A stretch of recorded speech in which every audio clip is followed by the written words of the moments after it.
Wow, taray. Narito po tayo ngayon live mula sa himpilan ng walang katotohanan, DCRH, himpilan ng mga broadcaster ng Pilipinas.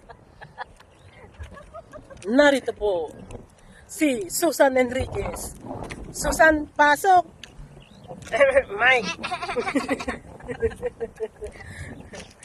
Magbalita ka na. Magbalita ka na.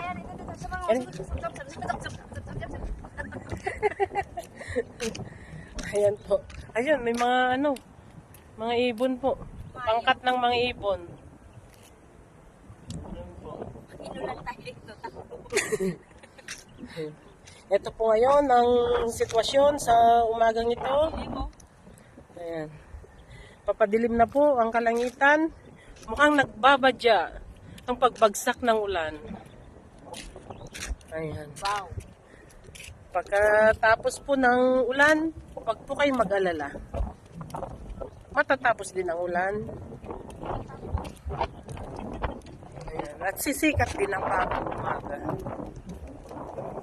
Kaya gandang pagmasdan ng mga damuhan, mga puno. Ayan.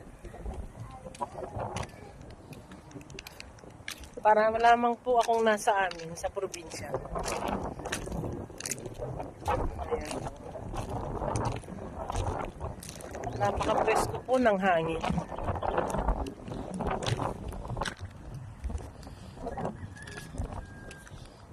Ayan po. Napakasarap. Napakasarap sa pakiramdam pag ikaw ay lumalabas sa iyong tahanan. Malalanghap mo ang sariwang hangin. Ayun daw. Narinig niyo po si Mimingot. May word of whisper po siya ngayong umaga. Masarap daw sa pakiramdam kapag ikay malaya na.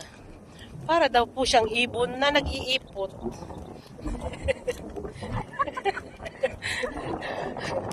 Mimingot, kahit ikay ibon, talagang para udok.